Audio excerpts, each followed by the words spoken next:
हामी एस्टरको किताबबाट हेर्दैछौँ यो महिनाहरूमा। हामी यो चाहिँ डिसेम्बरको पहिलो हप्ता सकिन्छ है, अब 3वटा वचन छ अझै यो समेत गरेर हामी एस्टरको किताबमा चाहिँ द अनसिन गॉड, नदेखिने परमेश्वर अथवा नदेखिने गरेर काम गर्ने परमेश्वर चाहिँ हाम्रो परमेश्वर हुनुहुन्छ भनेर हामी सिक्दैछौँ।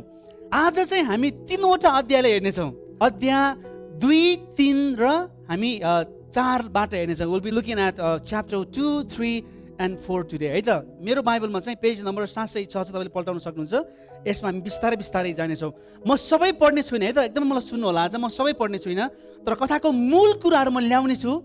त्यसपछि त्यसको अर्थ के लाग्थ्यो त्यति बेला ल्याउने छु, अनि आज हामीलाई के लाग्छ अर्थ हामी त्यहाँबाट हेर्नेछौँ। एकदमै ध्यान दिनु होला, म वचनलाई समयमा नै सक्नेछु। अध्याय 2, द च्याप्टर 2, अध्याय 2 मा चाहिँ हामी विशेष गरेर एस्तर फारसकी रानी भएको छ। अब यसको सारांश चाहिँ के छ भन्दाखेरि, अघि एक अध्यायमा हामीले कहाँ सकेका थियौँ भन्दाखेरि राजा आहासुरसले रानी वस्तीलाई विशेष मानिसहरूको अगाडि देखा पर्न आऊ भन्दाखेरि नआएपछि त्यहाँ यस्तो एउटा निर्णय गर्यो राजाले कि वस्ती रानी चाहिँ आहासुरस राज्यको चाहिँ राजाको अगाडि कहिले पनि देखा नपर्ने गरेर एउटा उर्दी जारी गरिदियो।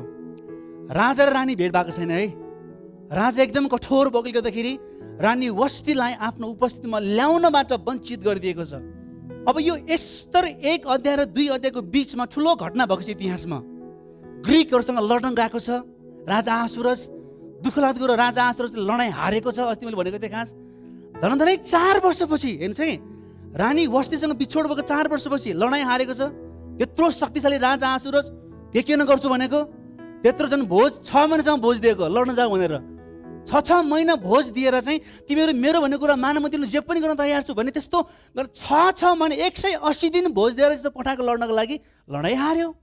लडाइँ हारेर आइसकेपछि 4 वर्षपछि 2 को 1 पद कसरी सुरु हुन्छ हेर्नुहोस् त। पछि राजा आहासुरसको रिस मर्यो। वस्तीले भनेको नमानेको रिस मर्यो भनेको यो चाहिँ, यो रिस मर्यो भन्दा अगाडि ऊ लडाइँ पनि हारेको छ, धेरै कुरो भएको छ है। तर राजा आहासुरसको रिस मर्यो, तब उनलाई रानी वस्ती र तिनले गरेको कामको विरुद्धमा निकालेको उर्दीको सम्झना भयो। मैले त रानीलाई त कहिले पनि मसँग आउन नआउने बनाइदिएको थिएँ, मैले त उर्दी निकालिदिएको थियो। 4 वर्ष भइसक्यो, मैले रानीलाई भेटेको पनि छैन।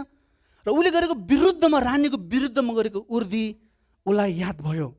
त्यसपछि उसको वरिपरि भएको मान्छे डर भयो क्या। रानी वस्तीको चाहिँ सम्झना आयो भनेको छ यहाँ। जुन निर्णय रानीलाई कहिले पनि राजा तपाईँको अगाडि आउन नदिनु भन्ने निर्णय गरेको थियो, त्यो चाहिँ राजाको वरिपरि भएको 7 जना मान्छेले गरेको थियो। अब सुन्नुहोस् है, 4 वर्षपछि कुरो सकासियो। अब इन केस राजाको मन परिवर्तन भएर रानी वस्तीलाई फेरि रानी भएर अँगाल्यो भने त उनीहरू मर्ने भयो। अब हत्ता नपत्ता तपाईँ तर 2 पतिको मुनि हेर्छन्, हत्ता न त्यो मान्छेले फेरि गएर के भनेको छ भन्दाखेरि, अब तपाईँले के गर्नुहोस् राजा भन्दाखेरि, तपाईँले चाहिँ सबै प्रान्तबाट सुन्दरीहरू एकदमै भर्जिन सुन्दरीलाई तपाईँले ल्याउनुहोस्। अनि जुन चाहिँ सुन्दरीले तपाईँको मनको इच्छा अथवा तपाईँलाई खुसी बनाउँछ त्यसलाई रानी बनाउनुहोस्, त्यसलाई वस्तीको ठाउँ दिनुहोस् भन्छ, वस्ती रानीको ठाउँ दिनुहोस्। अनि त्यसपछि एकदमै ठुलो खालको एउटा चाहिँ उर्दी जारी हुन्छ। अनि त्यसपछि धेरैजना चाहिँ मान्छेहरू, धेरैजना सुन्दरीहरूलाई चाहिँ सुन्दरीहरूले ल्याउँछ। 127 वटै प्रान्तबाट ल्याउँछ। यहाँ पाकिस्तान, इन्डियाबाट उता इजिप्टसम्मको सबै सुन्दरीहरूलाई राजधानीमा ल्याउँछ र 1 वर्षको सुन्दरता बनाउने तालिम त्यहाँ दिन्छ। अनि त्यो बिचमा हामी मर्दकाईको परिचय भएको पाउँदछौँ। मर्दकाई चाहिँ यहुदी थियो। अनि त्यसपछि सबै सुन्दरीहरूलाई त्यो राजधानी सुसानमा ल्याइसकेपछि अब एकचोटि 12 पद पढ्दैछु भनेपछि त 6 महिना मुर्राको तेल दलेर र 6 महिना अत्तर वा सिँगारका वस्तुहरूको सिँगारी दिएर स्त्रीहरूलाई तयारी गरी तोकिदिएको दिन समय 12 महिना थियो। 127 वटा प्रान्तहरूबाट विशेष सुन्दरीहरू ल्याएर रानी वस्तीको जग्गामा नयाँ रानी ल्याउनको लागि 1 वर्षसम्म चाहिँ त्यहाँ एकदमै तेल लगाएर अत्तर लगाएर सिँगार गरियो। र समय पुरा भएपछि आहासुरस राजा कहाँ जाने हरेक युवतीको पालो आउँथ्यो।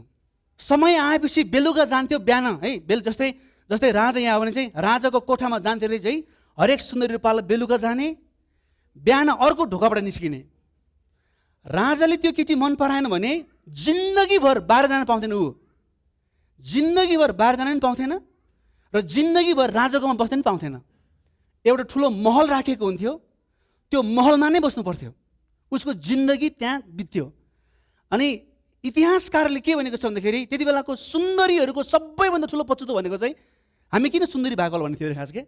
सुन्दर हुने बित्तिकै लान्थ्यो, राजालाई मन पर्यो रानी भयो, मन परेन जिन्दगीभर न राजा देख्थ्यो न बाहिर आउन पाउँथ्यो, भित्रको भित्रै बस्नु पर्थ्यो।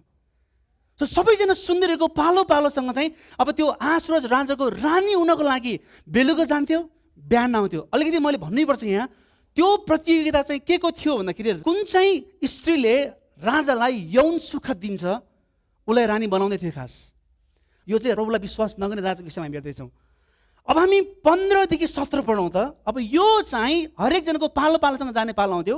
अब 15 मा हेर्नुहोस् त, जब एस्तरको राजा कहाँ जाने पालो आयो, मलाई सुन्छ यो। अब एस्तरको पालो आयो, बेलुका गएर बिहान आउने एस्तरको पालो आयो।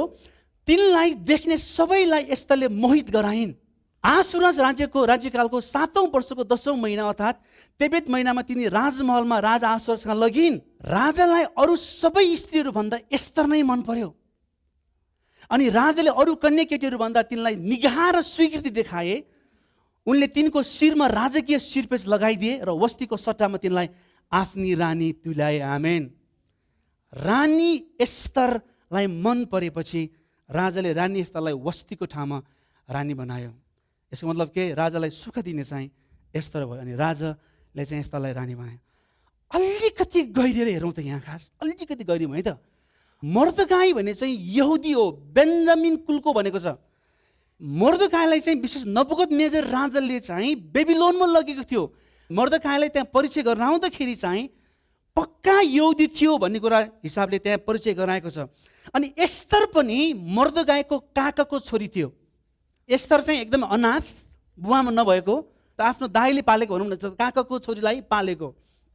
3 अध्यायको 8 मा हेर्ने हो भने हामी त्यहाँ के पाउँछौँ भन्दाखेरि यहुदीहरूको एकदमै चलन बेग्लै थियो। यसको मतलब के भन्दाखेरि एस्तर र मर्दकाईले चाहिँ विशेष यहुदी मोसाले दिएको आज्ञा मान्थ्यो। त्यहाँ फारसको राज्यमा पनि उनीहरूले चाहिँ परमेश्वरको राज्य कुराहरू गर्थ्यो होइन, किन उनीहरूको रीतिरिवाज नै बेग्लै भएको हामी देख्दछौँ। यसको मतलब के खानुहुन्छ, के लाउनुहुन्छ, कहाँ जानुहुन्छ, कहाँ जानुहुँदैन भन्ने थुप्रो चाहिँ मोसाको आज्ञामा लेखेको थियो र उनीहरूले मान्थ्यो। तर यो प्रतियोगितामा एस्तर जाँदै गर्दाखेरि उसले आफ्नो चिनारी पनि लुकाएको छ। यतिसम्म गरेको छ कि एउटा प्रभुलाई नचिन्ने राजा, मूर्ति पूजक राजासँग सुतेको छ रातभरि। अलिकति म यहाँ रोक्न चाहन्छु है त। भर्खरै मैले जति पनि कुराहरू भने यसमा कुनै पनि आत्मिक कुरा देख्दैनौँ हामी। There is no spiritual things in this section. किनभने राजाले परमेश्वरलाई चिनेको छैन। मर्दकाईले एस्तरलाई सौन्दर्य प्रतिमा जाँदा आफ्नो यहुदी पहिचान लुकाउन आग्रह गरेको छ। एस्तरले मोसाको आज्ञालाई उल्लङ्घन गरिन् र अन्य जाति राजासँग सुतिन्। कुनै पनि आत्मिक कुरा देख्दैनौँ हामी यहाँ। परमेश्वरको कुराहरूमा एकदमै भड्काएको मात्रै, परमेश्वरको नमानेको मात्रै देख्छौँ हामी।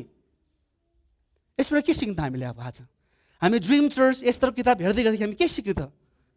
यसको मतलब कि हामी एकदमै हाम्रो चाहिँ छोरीहरूलाई चाहिँ एकदमै खतरा सुन्दरी भएर चाहिँ एकदमै ठुल्ठुलो मान्छेहरूलाई एट्र्याक्ट गर भन्ने हामीले, अथवा परमेश्वरको राजविस्तारको लागि आफ्नो चाहिँ शरीर बेच भन्ने हामीले होइन, अथवा एकदमै अक्रिस्चियन केटाहरूसँग बिहा गर किनभने होइन प्रभुले काम गर्नुहुन्छ भन्ने होइन। यहाँ एउटा कुरो तपाईँले मैले के बुझ्न आवश्यक छ भन्दाखेरि एस्तरले यहाँ उदाहरणीय जीवन जिएकै छैन खास। एस्तरको जीवनलाई पछ्याउन सक्दैनौँ हामी यहाँ।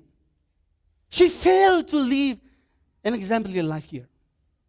तर एस्तरको मैले अलिकति अवस्था बताउने हो भने यो प्रतियोगितामा जाने कुरा चाहिँ आफैले मन परेर गएको थिएन उनीहरू। मैले अघि सुरुमै भनेको छु कि फारस राज्यमा सुन्दरी हुनु भनेको चाहिँ पछुतो मार्नुहुन्थ्यो, पछुतो आउँथ्यो उनीहरूलाई। म किन सुन्दरी भएको, मलाई राजा लान्छ, राजा मन नलिँदा मलाई कि न मैले राजा देख्छु न मैले बाहिर आउनु पाउँछु, मलाई कि त्यो कोठा त्यहीँ मर्नु पर्थ्यो खास।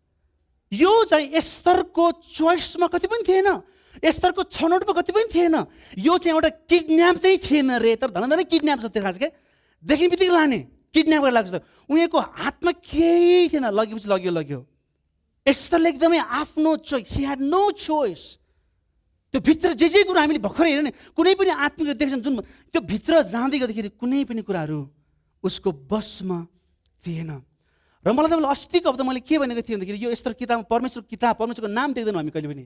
परमेश्वरले एस्तरको किताबमा किन आफ्नो नाम लेख्न रुचाउनु भएन र भन्दाखेरि मान्छेहरू यस्तो छ नि, हेर्नुहोस् त, परमेश्वरको कुरा मात्रै उल्लङ्घन गर्ने मान्छेहरूको चाहिँ हिस्ट्री भएकोले गर्दाखेरि God didn't want his name to be attached with these people. परमेश्वर यस्तो उहाँको आज्ञा उल्लङ्घन गर्ने भङ्ग गर्ने मान्छेसँग आफ्नो नाम जोड्न चाहनुहुन्थेन। जस्तो अब्राहमको परमेश्वर, इसाकको परमेश्वर, याकुबको परमेश्वर भन्छ नि खास, एस्तरको परमेश्वर, मोर्देखाईको परमेश्वर भन्छौँ हामी, भन्दैन नि खास। किताबमा यस परमेश्वरको नामै छैन। God is holy. परमेश्वर पवित्र हुनुहुन्छ। आमेन। परमेश्वर, yes, he in his sovereignty he is working, but तर परमेश्वर he didn't want his name to be attached with this people.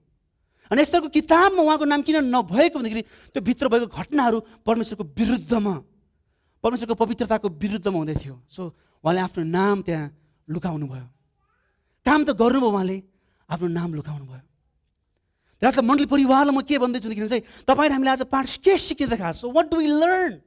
परमेश्वर पवित्र हुनुहुन्छ। आमेन। परमेश्वरको पवित्रतालाई हामीले खेलाची गर्नु हुँदैन। God is Holi and it is jealous God. हाम्रो परमेश्वर यति धेरै ईर्ष्यालु परमेश्वर हुन्छ कि परमेश्वरले उहाँलाई दिनुपर्ने महिमा अरूलाई दिएको उहाँ मन पराउनु हुन्न। आमेन। उहाँले काम गर्न सक्नु होला, नो, तर परमेश्वरले हाम्रो जीवनमा पवित्रता चाहन्छ। प्रियहरू, परमेश्वर हाम्रो जीवन उहाँको धार्मिकता चाहन्छ। खास के सिक्न सक्छौँ आज भन्दाखेरि परमेश्वरले सधैँ हामीले बुझ्ने तरिकाले काम गर्नुहुन्न। नम्बर 1, सधैँभरि हामीले बुझ्ने तरिकाले काम गर्नुहुन्न। त्यसैले जब परिस्थितिहरू स्तरको जस्तै नियन्त्रण बाहिर हुन्छन् नि, परमेश्वरमा भरोसा गर्नुहोस्। उसले जान्न भन्नै पाउँथेन। खास सुन्दरी भएको कारणले गर्दाखेरि लगेको थियो स्तरलाई। डर के थियो? म जिन्दगीभर त्यो घरमा पर्छु कि फेरि डर थियो। उसकोमा कुनै पनि उसकोमा नो भन्न सक्ने कुनै ठाउँै थिएन। र आज तपाईँ हामीले निर्णय गर्दै गर्दाखेरि, आज तपाईँ हाम्रो परिवारमा विशेष जवानहरू भन्दै आज म तपाईँले निर्णय गर्दै गर्दाखेरि यु हेभ अ चोइस। तपाईँको चुनाव छ। खास म के गर्छु के गर्दिनँ। यदि कसैले तपाईँलाई किडन्याप गरेको छैन, तपाईँको decision no, you have a choice to make. परमेश्वरलाई आदर दिने निर्णय गर्नु छ। आमेन। र हामीले निर्णयहरू गर्दाखेरि परमेश्वरलाई सम्झेर उहाँलाई अगाडि राखेर निर्णय गरौँ। किन? हाम्रो परमेश्वरले पवित्रतालाई धेरै महत्त्वसँग हेर्नुहुन्छ। आमेन। हाम्रो परिवारहरूमा, हाम्रो जीवनमा उहाँको पवित्रतालाई धेरै महत्त्वसँग हेर्नुहुन्छ। एस्तर 2 अध्याय सक्यो है त। एस्तर च्याप्टर 3 अध्यायमा छौँ। अब 2:19 पढ्छु म। 2:19 हामी 3:15 हेर्छौँ। 2:19 तल चाहिँ मोर्देखाईले राजा आहासुरसलाई मार्न बनाएको एउटा त्यहाँ चाहिँ प्लट, त्यो योजना बनाउँदै थियो। त्यो योजना थाहा पाएर राजालाई भनिसकेपछि योजनाकारलाई राजाले मार्छ अनि त्यसपछि मारेर झुन्डाइदिन्छ है योजनाकारलाई, राजालाई मार्न खोजेको योजनाकारलाई। तर मोर्देखाईले के पनि गर्दैन क्या। मोर्देखाईले न थ्याङ्क यू भन्छ, न के भन्छ, केही पनि भन्दैन। त्यो त्यसमा पछि आउँछौँ हामी। तर 2:19 तल चाहिँ हामी त्यो पाउँछौँ। अब 3 अध्यायमा जाउँ त। 3 अध्यायमा जाँदै गर्दाखेरि हामी के पाउँछौँ भन्दाखेरि 2 पद अथवा 1 पदमा हामी हेर्ने भने राजा आहासुरसले हामन, सबैले हामन भन्नुहोस् त, हामन चाहिँ यो एस्तर किताबमा परमेश्वरको जातिहरूको शत्रु हो। हामन, मोर्देखाई यहुदी, एस्तर त रानी भइहाल्यो। अब हामन भन्ने चाहिँ जहिले पनि नराम्रो योजनाकार। हामनलाई 1 अध्यायमा 3:1 हामी हेऱ्यौँ भने राजाले चाहिँ हामनलाई बढावा गराउँछ, प्रमोसन गर्छ। हामन गट प्रमोटेड है त। 3:1 प्रमोसन हुने बित्तिकै हामनले त्यो चाहिँ उसको अधिकारको दुरुपयोग गर्छ। दुरुपयोग कसरी गर्छ भन्दाखेरि हेर्नुहोस् त 2 पदले के हुन्छ, यसैले राजदरबारको ढोकामा हुने अधिकारीहरूलाई सबैले राजाको आज्ञा अनुसार हामनलाई घुँडा टेकेर दण्डवत गर्थे।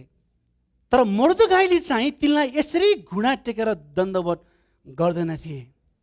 जब त्यो कुरा मोर्देखाईले घुँडा टेकेर दण्डवत नगर्ने कुरा हामनलाई थाहा भयो, हामनलाई धेरै रिस उठ्यो। कसलाई? हामनलाई है। हामनलाई धेरै रिस उठ्यो। अनि 5 र 6 पद हेर्नुहोस् त। मोर्देखाईले तिनलाई घुँडा टेकी दण्डवत नगरेको कुरा हामनले थाहा पाएर तिनी रिसले चुर भए। को? हामन। हामनले मोर्देखाईका जात भाइ को रहेछन् भनी थाहा पाएपछि तिनलाई मात्र हात हाल्ने मन गरेनन् र आहासुरसको समस्त राज्यका सबै यहुदीहरूलाई मोर्देखाई र उनका सबै जातिलाई नै नाश गर्ने उपाय तिनले रोजे। यसले मलाई नमान्ने, यो को हो? यो को मलाई नमान्ने भनेर ऊ चाहिँ उसले मोर्देखाईलाई मात्रै अब उसले दण्ड दिएन।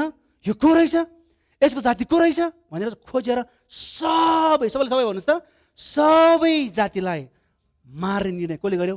हामनले। मलाई सुन्दै जानुहोस् है त। अनि त्यसपछि कुन दिन मार्ने राजाकोमा गएर भन्नु पर्यो। अब तपाईँले उर्दी दिनुहोस्, त्यो मलाई अधिकार दिनुहोस् भनेर भन्नुभन्दा पहिला कहिले मार्ने दिन तोक्छ। त्यहाँ उसले दिन लिएर जान्छ राजालाई। क्या यो दिनमा मार्छौ, यो यहुदीहरू रहेछ, यसलाई मार्छ भनेर चाहिँ उसले दिन सोध्छ। त्यसपछि राजा आहासुरजकोमा गएर हामनले भन्छ है राजा आहासुरजलाई। 8 र 9 पद हेर्नुहोस् त, यहाँ के लेखेको छ भन्दाखेरि तब हामनले राजा आहासुरजलाई भने हजुरको राज्यमा समस्त प्रान्तमा धेरै मानिसहरूको बिचमा फैलिएको एउटा ठुलो जाति छ, तिनीहरू अलग्गै बस्छन्। हेर्नुहोस् त, तिनीहरू अलग्गै बस्छन्, तिनीहरूका रीतिरिवाजहरू अरू सबै जातिको भन्दा बेग्लै छन्। भनेको यहुदी मान्थे उनीहरूले। तिनीहरूले हजुरको ऐन कानुन पालन गर्दैनन्। हजुरले तिनीहरूलाई सहानुभूति देखाउनु उचित छैन। यदि महाराजाको इच्छा भए तिनीहरूका विनाशको निम्ति एउटा लिखित आज्ञा निकाली बक्सियोस्। यो काम गर्ने हजुरका कर्मचारीका लागि म भनेको को हामनले राजकोषमा जम्मा गर्न 3 लाख किलो चाँदी दिनेछु। राजा आहासुरज राम्रो राजा थिएन। पैसा देख्ने बित्तिकै यस्तो भयो, आफूले उठाएको एउटा होइन मन्त्री पदमा राखेको मान्छेले चाहिँ म पैसा दिन्छु, यसलाई मार्ने मलाई उर्दी निकाल्न चाहिँ तपाईँले निकालिदिनुहोस्। त्यो एउटा पैसा खुवाएको के राजालाई। दुःख लाग्दो कुरो के गरिदियो, उर्दी निकालिदियो। त्यसपछि 10 पद हेर्नुहोस् त, तब राजाले आफ्नो छाप औँठी भएको औँलाबाट झिकेर यहुदीहरूको शत्रु आगामी हमदाताको छोरा हामनलाई दिए। जुन औँठी जसले पाउँथे नि, त्यो औँठी भनेको चाहिँ त्यति बेला त्यो औँठी दिने मान्छेले चाहिँ राजाले गर्ने निर्णय गर्न सक्थ्यो। भनेको सबै कुरा हामनले निर्णय गर्न पाउने भयो। त्यसपछि 13 पद हेर्नुहोस् त, यसरी आधार भन्ने 12औं महिनाको 13औं दिनमा समस्त यहुदीहरूमा जवान बुढा स्त्री बालबालिकाहरू सबैलाई नाश गर्ने, मार्ने र तिनीहरूको नाउँ निशानै मेटिदिने अनि तिनीहरूका सम्पत्ति लुट्ने हुकुम राजाका सारा प्रान्तहरूका राजकीय दूतहरूद्वारा पठाइयो। जब त्यो निर्णयको स्वीकृति भयो अनि सबैलाई त्यो सन्देश पठायो। एकदमै यहाँ 15 को तपाईँले 15 पदको अन्तिम पदको त्यो दोस्रो खण्ड हेर्नुहोस् त, अनि तिनीहरू पिउन बसे लेखेको छ। कस्तो मान्छे हेर्नुहोस् त, त्यत्रो मान्छेलाई मार्ने निर्णय भर्खर गर्यो अनि पिउन बस्यो। के कसरी पिउनु सक्यो होला, हृदय थियो खास। त्यत्रो मान्छेलाई मार्ने निर्णय गरेर अनि त्यसपछि पिउन बसे। अलिकति गहिरो हेरौँ हामी त यो खण्ड 3 अध्यायलाई। Let's just go deeper.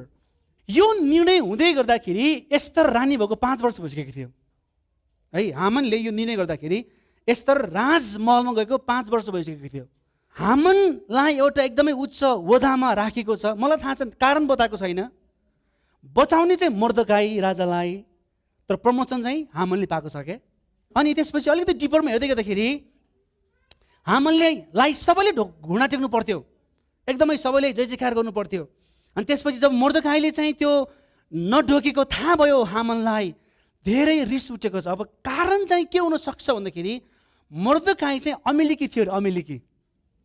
अमेरिकीहरू भनेको चाहिँ इजरायलीहरूको शत्रु हो। तपाईँलाई याद छ जब मोसाले माथि प्रार्थना गर्दै गर्दाखेरि मोसाको हात थाक्दिएर होइन हारन्द उडले समात्थ्यो अनि यहोसु लड्थ्यो नि। खास यहोसु लडेको त्यो अमेरिकीहरूसँग लडेको। जब मोसाको हात माथि जान्थ्यो लडाइँ जित्थ्यो यहोसुले, जब मोसाको हात तल आउँथ्यो लडाइँ हार्थ्यो यहोसुले। अनि त्यसपछि त्यो लडाइँपछि मोसाले यस्तो भनेको छ, तिमीले यो घटना चाहिँ यसरी लेखिराख्नु कि अमेरिकीहरू चाहिँ परमेश्वरको शत्रु हो, यिनीहरूसँग हामी निरन्तर लड्नुपर्छ, यो चाहिँ परमेश्वरको शत्रु हो भनेर भनेर लेखेको छ त्यहाँ बाइबलमा। अनि मर्दकाईले किन नरोकेको हुनसक्छ भन्दाखेरि ऊ चाहिँ परमेश्वरको शत्रु त्यो अमेरिकी थियो। तर कतिजनाले चाहिँ त्यो मर्दकाईले चाहिँ त्यो फारस राज्यको एउटा देवीको ठुलो लकेट लगाएको थियो। लकेट के यत्रो लकेट लगाएको थियो अनि त्यो लकेट देखेकोले गर्दाखेरि चाहिँ मर्दकाईले दण्डवत गरेन। परमेश्वरको शुद्धताको कुरा यहाँ आएको छ है त। मलाई सुन्छ है। अनि त्यसपछि हामी त्यो के देख्छौँ भन्दाखेरि अलिकति 13 पदमा हेर्नु, त्यो मार्ने निर्णय चाहिँ कहिले गर्यो भन्दाखेरि आदर भन्ने 12औं महिनाको 13औं दिनमा यहुदीलाई मार्ने योजना गर्यो। यो चाहिँ यहुदी क्यालेन्डर भनेको यो हाम्रो अहिले नोभेम्बर आज 13 हो 2021 है त। आदर महिनाको 12औं दिनमा यहुदीलाई मार्ने योजना गरे। यति चाखलाग्दो कुरो यहाँ चाहिँ हेर्नुहोस् है। त्यो दिन चाहिँ कुन दिन रहेछ भन्दाखेरि निस्तार चाडको दिन क्या। निस्तार चाड भन्नु चाहिँ परमेश्वरले इजरायलीहरूलाई मिस्र देशको दासत्वबाट छुटकारा दिएर ल्याएर परमेश्वरलाई खुसी मनाउन दिनु निस्तार चाड। त्यही निस्तार चाडकै दिनमा परमेश्वरलाई विश्वास नगर्ने राजाले यहुदीलाई मार्ने निर्णय गर्दैछ। It's so sad. जुन दिनमा प्रभुको आराधना गर्नुपर्ने दिन थियो, जुन दिन प्रभुलाई उचाल्नुपर्ने दिनमा चाहिँ उनीहरू आफू मर्ने निर्णय यो अथवा मार्ने निर्णय चाहिँ हामनले यहाँ गरेको हामी पाउँदछौँ। एउटा निष्कर्ष के निकाल्न सक्छौँ हामी यहाँबाट भन्दाखेरि चाहिँ यहाँ परमेश्वरको जनहरूमा ठुलो खतरा, एकदमै ठुलो खतरा हामी यहाँ देख्दछौँ। यो चाहिँ 70 वर्षको बेबिलोनको कैदपछि प्रभुले फर्काउनु भनेको थियो यहाँलाई। यिनीहरू फर्किँदैन खास। मैले अस्ति ल्याएको थिएँ खास, नफर्केको यी यहुदीहरू यो फारसकै राज्यमा बस्ने जो निर्णय गर्यो, तर पनि उनीहरूले परमेश्वरको कुरा मान्दै थियो, तर परमेश्वरको जातिहरू भएर त्यहाँ ठुलो एउटा खतरा धम्की आएको छ, मार्ने धम्की आएको छ। So there is a threat on God's people right here. परमेश्वरको जातिहरूमा यहाँ ठुलो धम्की आएको छ। मलाई सुन्छ यहाँ, यद्यपि एस्तरको पुस्तकमा न त परमेश्वर लेखेको छ न शैतान लेखेको छ। यो किताबभरि नै शैतान पनि छैन, परमेश्वर पनि छैन, खास लेखेको छैन। तर फारस राज्यको त्यो महाशक्तिलाई यस्तो एउटा शक्तिले उक्साउँदैछ कि त्यो शक्ति चाहिँ परमेश्वरको जातिहरूको विरुद्धको शक्ति हो। इट्स द डेभल, शैतान। फारस राज्यको त्यो निर्णय, त्यो त हामनको त्यो निर्णय, फारस राज्यको त्यो सबै निर्णयको पछाडि it's the डेभल, it's the Satan working behind the power of the person king. तर हामीलाई थाहा छ कि त्यो शैतानले जताबाट काम गरे तापनि त्यहाँबाट ठुलो शक्ति, त्यहाँ नदेखिने अर्को ठुलो शक्तिले काम गर्दै थियो, त्यो चाहिँ परमेश्वरको शक्तिले काम गर्दै थियो। आमेन। Invisible two forces were fighting. एउटा इन्भिजिबल शैतानको शक्तिले चाहिँ फारसको राज्यलाई उक्साउँदै थियो यहुदीलाई नाश गर्नको लागि। अर्को ठुलो पावर जो परमेश्वरको पावर, परमेश्वरको जातिलाई बचाउनको लागि काम गर्दै हुनुहुन्थ्यो। आमेन। मैले तपाईँलाई अस्ति फेथ सिरिजमा भनेको थिएँ खास, अदृश्य कुराले दृश्य कुराको बनाए। आमेन। वास्तवमा सत्य कुरो चाहिँ यो देखिने होइन क्या, जोमेस कस्तो, यो ठाउँ कस्तो होइन। There is a spiritual realm which is the ultimate, because everything that's visible is made by the invisible, which is God. परमेश्वरले काम गर्दै हुनुहुन्छ। सबैले आमेन भन्नुहोस्। आमेन, आमेन। त यो 3 अध्यायमा हामी हेर्छौँ कि फारसको बलियो राज्यलाई चाहिँ यहुदीहरू नाश गर्नको लागि शैतानले काम गर्दैछ भने यो यहुदीहरूलाई बचाउनको लागि अदृश्य परमेश्वरको शक्तिले काम गर्दै हुनुहुन्छ। सो हामी के फारस सिक्ने त आज यहाँबाट? मूर्ति पूजक देशमा परमेश्वरको जनहरूलाई सधैँ खतरा हुन्छ।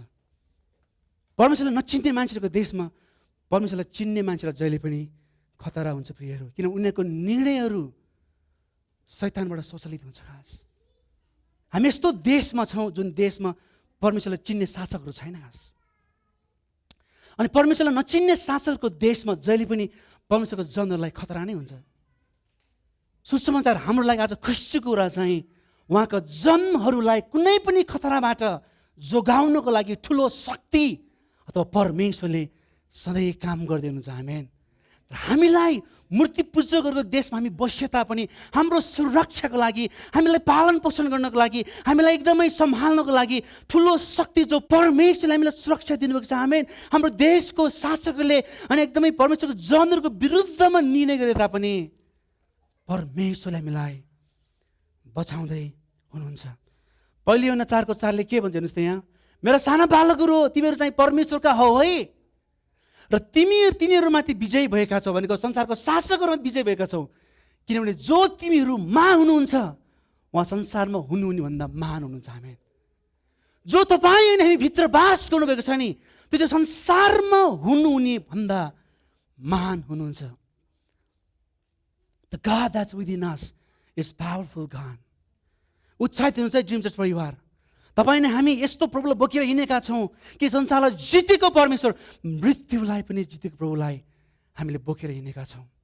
हामी सानोतिनो थ्रेटले, सानोतिनो खतराले, सानोतिनो धम्कीले नडराउँ, किन हामी भित्र चाहिँ यहाँ तिमीहरू चाहिँ परमेश्वरको हो है। You belong to God. You belong to God. परमेश्वरले आफ्नो मानिसहरूको रक्षा गर्न कहिल्यै असफल हुनुहुन्न। God never fails to protect his people. कहिले पनि उहाँले आफ्नो प्रजालाई जहिले पनि बचाउनु हुनेछ। हालेलुया। हामी मूर्ति पूजाको देशमा, we are in the pagan land right now, but God is always with us. परमेश्वर हामीलाई जहिले पनि बचाउनको लागि तयार हुनुहुन्छ प्रियहरू। अब अन्तिम अध्यायमा जाउँ। Let's go to chapter 4। हामी चौथो अध्यायबाट सिक्नेछौँ है। चौथो अध्यायमा हामी एस्तरको वास्तविकतामा उभिने समय आएको छ। Chapter 4 is defining moment for Esther. जब तेस्रो अध्यायमा हामनले सबै यहुदीहरूलाई मार्ने उर्दी निकाल्यो नि, अनि मैले तपाईँलाई भने त्यो चाहिँ निस्तारचारको दिनमा पर्यो। त्यो उर्दी सबै 127 प्रान्तमा गयो। हाम्रोमा अहिले होइन कतिवटा, हाम्रो अहिले 7वटा प्रोभिन्स नि होइन, त्यस्तो उनीहरूको 127वटा प्रान्तहरू थियो, 27वटा प्रान्तमा गयो। अनि त्यसपछि एक पद हेर्नुहोस् त, 4को एक पद, यी सबै कुरा सुनेर भनेको यहुदीहरूलाई मार्ने कुरा सुनेर मोर्देकाईले आफ्नो लुगा च्याते अनि भाङ्रा र खरानी लगाएर चर्को स्वरले बिलाप गर्दै सहरका चारैतिर गए। त्यसपछि अब रानी त्यहाँ 5 वर्षदेखि भित्र महलमा छ, खासै भेट्न पाउँदैन थियो मोर्देकाईले रानी एस्तरलाई। अनि त्यसपछि रानी एस्तरसँग डाइरेक्ट कुरा गर्न पाएन। अनि त्यसपछि रानी एस्तरको महलको छेउतिर गएर बस्दै गर्दाखेरि चाहिँ रानी एस्तरको चाहिँ विशेष त्यो काम गर्नेले देख्छ मोर्देकाईलाई भाङ्रा लगाएर हिँड्न देख्छ, के भएको होला देख्छ। अनि त्यसपछि तपाईँले म 6देखि 8 पढ्छु हेर्नुहोस् त। हताक भनेको चाहिँ त्यो नोकर है त। हताक राजमहलको अगाडि भएको सहरको ठुलो चोकमा मोर्देकाई कहाँ गए। किन यताउता हुन्छ, यो भाङ्रा लगाएको छ, लुगा च्यातेको छ, के भएको यसलाई भनेर चाहिँ एस्तरको काम गर्नेले गएर चाहिँ सोध्न जान्छ। मोर्देकाईले आफूलाई के कसो भएको छ भने किनभने एस्तरलाई थाहा छैन कि यो उडी निकालेको, ऊ महलभित्र छ, उसलाई थाहा छैन। अनि 7 पद हेर्नुहोस् त, मोर्देकाईले आफूलाई के कसो भएको छ भने ती सबै कुरा र हामनले यहुदीहरूलाई नाश गर्नको निम्ति कति पैसा राज्य कोषमा दिएको छ, त्यो चाहिँ महत्त्वपूर्ण थियो है, पैसाको लोभमा परेर गरेको। सो पनि हताकलाई बताइदिए। 8 पद हेर्नुहोस् त, र मोर्देकाईले त्यस विषयमा एस्तरलाई भनिदिन र राजा कहाँ गएर निगाह प्राप्त गरेर आफ्नो जातिको निम्ति बिन्ती चढाउन भनी अनुरोध गरे। कसले? मोर्देकाईले एस्तरलाई तिमीले गएर राजालाई भन अब यस्तो भइसकेको छ, तिमीले बिन्ती गर, यो निर्णय उल्टा हो भन्छ। त्यसपछि गरी सुसानमा तिनीहरूको सत्यनाशको लागि निकालेको राज्यज्ञाको एउटा नक्कल पनि एस्तरलाई देखाउन भनी पठाइदिए। अनि यो भनिसकेपछि उसले थाहा पाउँछ अनि एस्तरले समाचार पठाउँछ मोर्देकाईलाई। अब मोर्देकाई तपाईँलाई थाहै छ नि, मैले त राजा नभेटेको कति दिन भइसक्यो है, राजालाई जहिलेबाटैले भेट पाउँथेन खास। अनि एस्तरले पनि राजालाई त्यहाँ नभेटेको धेरै दिन भइसकेको थियो। अनि एस्तरले के भन्छ, अब तपाईँलाई थाहै छ, अब म नबोलाए पनि म भित्र गएँ भने राजाले त्यो सुनको त्यो राजदण्ड यसो अलिकति यसो उठाएर चाहिँ त्यहाँ नफालेसम्म होइन, म त मर्ने हो। अब राजाले नबोलाइकन त्यो भित्र राजमहलमा जानु भनेको चाहिँ मर्नु थियो अरे क्या। तपाईँलाई थाहै छ यो एकदमै एक प्रकारको गाह्रो चाहिँ अवस्था छ भनेर चाहिँ एस्तरले मोर्देकाईलाई सन्देश पठाउँछ। त्यसपछि मोर्देकाईले के भन्छ 12देखि 14 हेर्नुहोस् त।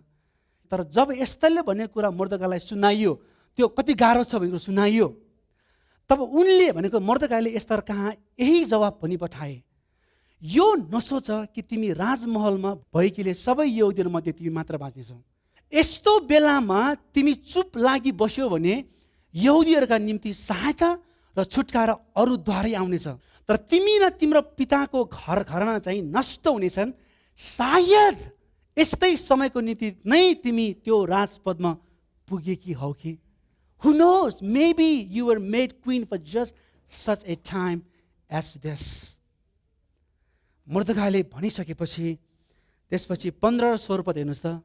तब एस्तरले मोर्देकाई कहाँ यस्तो जवाब पठाइन्, गएर सुसानमा राजधानी है हाम्रो काठमाडौँ जस्तै सुसानमा भेटाएका सबै यहुदीहरूलाई मेरो निम्ति उपवास बस्न भेला गर्नु। मेरो निम्ति एस्तरले भनेको मेरो निम्ति उपवास बस्नु भन्नु। 3 दिन 3 रातसम्म न खानेकुरा खानुहोस्, न पानी पिउनुहोस्, न त मेरो चाकर्नीहरू पनि तिमीहरूसँग उपवास बस्नेछन्। त्यसपछि कानुनको विरुद्धै भए पनि म राजा कहाँ जानेछु, यदि मेरो नाश हुन्छ भने पनि होस्। When this is done, the fasting is done, I will go to the king, even though it is against the law. And if I perish, I perish. Wow! एस्तरले 4 अध्यायको अन्तिममा यस्तो एउटा निर्णय लिएको छ, म मर्नु पर्यो भने मरोस्, म जान्छु राजाको। त्यो राजदण्ड नउठाए भए मर्ने हो त्यो, तर म जान्छु। किन? मेरो जातिलाई मैले बचाउनु छ। अब अलिकति लेट्स गो डिपर है त। सम्पूर्ण फारस साम्राज्य अहिले यहुदीको विरुद्धमा छ। 4 अध्यायमा आउँदाखेरि अब सम्पूर्ण फारस राज्य चाहिँ यहुदीको विरुद्धमा छ। यति बेलासम्म एस्तरले आफूलाई फरसीको रूपमा प्रस्तुत गर्दै थियो। Up to this moment, Esther was living as one of the Persian lady, because she was hiding his identity. एस्तरले आफ्नो त्यो चिनारी लुकाउँदै थियो अनि सबैले लागेको थियो कि एस्तर चाहिँ फरसी नै हो, एस्तर चाहिँ पर्सियन नै हो, किन आफू यहुदी भनेको थिएन। अप टु दिस पोइन्ट यो 4 अध्यायसम्म आउँदाखेरि she was hiding what she was actually. किनभने उसको समस्याहरू थियो, उसलाई नियन्त्रण गरिएको थियो। She was kidnapped, almost kidnapped. उसको अवस्थाहरू उसको कन्ट्रोलमा बाहिर थियो अनि उसले आफूलाई बचाउनको लागि आफ्नो चिनारी लुकाएको थियो। She was passive. उसले के पनि गरेको थिएन, not initiating anything, कुनै पनि कुरा गर्नै सक्दैन थियो। तर अब बोल्ने पालो आयो हेर्नुहोस् है। तर अब बोल्ने यथार्थ कुरा भन्ने समय आयो 4 अध्यायमा. Now the defining moment came for Esther. एस्तरको जीवनमा चाहिँ यस्तो एउटा समय आयो, त्यो समयमा उले आफू को हो भनेर भन्नै पर्ने समय आयो. फारसको साम्राज्यमा आफू फारसी जस्तै गरेर कति दिन बस्ने हो. अब मैले यो क्षणमा भनेन भने मेरो जातिहरू मर्नेछ. अनि उसले यस्तो निर्णय लियो कि सर्वप्रथम हामीले भर्खरै पढ्यौँ कि कानुनकै विरुद्धमा भए पनि म जान्छु, यदि मर्नु परे पनि म मर्छु. So the defining moment for Esther. जति जिउनु थियो जिएको थियो, जति एउटा फरसी जस्तो भएर जति जीवन जियो अब, तर आफ्नो जातिलाई बचाउनको लागि now she had to stand. उसले अब एकदम त्यसको विरुद्धमा उसले के कदम चाल्नु परेको थियो. अनि उसले भन्छ म जान्छु. Now all of a sudden she becomes active. And all of a sudden she is motivated to live as God's children. यो 4 पदको अन्तिममा आउँदाखेरि चाहिँ एकदम एकाएक यस तरह अब चाहिँ म परमेश्वरको छोरीको रूपमा जिउँछु भन्ने निर्णय लिन्छ उसले. अहिलेसम्म लुकाएको थिएँ मेरो आफैले, अहिलेसम्म म यहुदी भनेको छैन मैले, तर अचानक यो निर्णय आएपछि now I will tell everything. And all of a sudden she is motivated to live for God. All of a sudden मेरो जीवन दिन तयार छु म. मेरो जीवन गए नि गओस्, but I will live for God. तर म परमेश्वरको लागि जिउँछु. And she was motivated to live as God's daughter. परमेश्वरको छोरीको रूपमा जिउनको लागि she was so deeply motivated. अनि मैले अघि नै भनेको छु, अनि उसले चाहिँ म मर्नु परे पनि मरोस्, अनि म जान्छु. अब अन्तमा हामी के सिक्ने यहाँबाट? What do we learn from this? मलाई सुन्नुहोस् है, हामी इसाई भइसकेपछि पनि, प्रभुलाई ग्रहण गरिसकेपछि पनि, प्रभुलाई चिनिसकेपछि पनि अझै पनि हामी प्रभुलाई नचिन्ने मान्छेको रूपमा जिउन सक्छौँ. हामी परमेश्वरको त्यो क्रुसको कथालाई हामीले बुझेर जब उहाँलाई हामीले ग्रहण गरिसकेपछि पनि हामी परमेश्वरको डरमा हिँड्नुको सट्टामा हामी अरू नै जीवन बिताएर हामी जिउन सक्छौँ. This would happen. We could live as a non-Christian even after accepting Jesus Christ. हाम्रो जीवनहरूमा चाहिँ परमेश्वरले नचिन्ने प्रकारको होइन, ए हो र त्यो अभि तिमी क्रिस्चियन हो भन्ने प्रकारको जीवन हामी जिउन सक्छौँ. विश्वास गरेको छ तर व्यवहार क्रिस्चियन हुँदैन. खास सम्झौताहरू गर्ने, अलिकति अब हाम्रो आँखामा चाहिँ अलिकति साधारण लाग्ने कुरा जस्तो उनीहरूको लागि स्कुलमा चिटहरू चोर्ने, चिट चोर्ने त, अनि हाम्रो कति विद्यार्थी छ चिटहरू चोर्ने, लिभ एज लाइक होइन प्रभुको डर नमान्ने मान्छेको रूपमा जिउन सक्छौँ. हामी झुटो सोसाइटीसँग बोल्दिनँ हामी, अथवा हामीले बनाएको निर्णयहरू कतिवटा बाइबलीय नहुन सक्छ. अलिकति गहिरो लेभलमा हामी कसरी जिउन सक्छौँ भन्दाखेरि विशेष अलिकति गहिरो हामी कस्तो प्रकारले काम गर्दैछौँ अहिले, अथवा मैले बारम्बार यो हाम्रो ड्रिम्स ल्याएको छ. हाम्रो धेरैजना विवाह गर्ने हाम्रो चाहिँ उमेरको भाइ बहिनीहरू हुनुहुन्छ अथवा बिस्तारै हुँदैछ. इभन विवाह गर्दाखेरि हामी कस्तो विवाह गर्दैछौँ खास,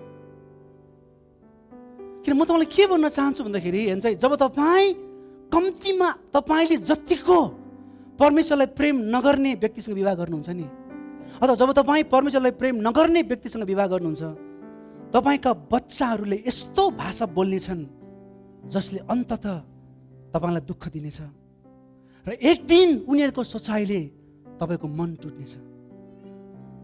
When you marry someone who doesn't love the Lord at least as much as you do, your kids will speak a language that will ultimately grieve you. One day, the way they think will break your heart. God is holy. परमेश्वर पवित्र हुन्छ. आमेन. And He wants to maintain His holiness in our life. हाम्रो जीवनमा उहाँले आफ्नो पवित्रतालाई कायम गर्न चाहनुहुन्छ. आमेन. We could easily live like that. प्रभुलाई विश्वास गरिसकेपछि नि म अझै पनि अक्रिस्चियनहरू जस्तै, प्रभुलाई विश्वास नगर्ने मान्छेहरू जस्तै गरेर हामी जिउन सक्छौँ. तर मलाई सुन्नुहोस् है, हामीहरू सबैजनाको जीवनमा प्रभुले यस्तो समय ल्याउन सक्नुहुन्छ. वास्तवमै हामी कहौँ भन्ने कुरामा खडा हुनको लागि परमेश्वर हामी सबैजनाको जीवनमा एउटा निश्चित क्षण ल्याउनुहुन्छ. God brings defining moments in all of our lives. हामी सबैजनाको जीवनमा म चाहिँ यो हुँ है, मैले त्यो गर्न मिल्दैन, म चाहिँ यो हुँ, मैले यो खान मिल्दैन, म चाहिँ यो हुँ, म यहाँ जान मिल्दैन, त्यस्तो समयहरू प्रभुले हाम्रो जीवनमा ल्याउनुहुन्छ। त्यो समयहरूमा चाहिँ हामी उभिन सक्नुपर्छ। आमेन। त्यो समयहरूमा हामी बलियोसँग उभिन सक्नुपर्छ।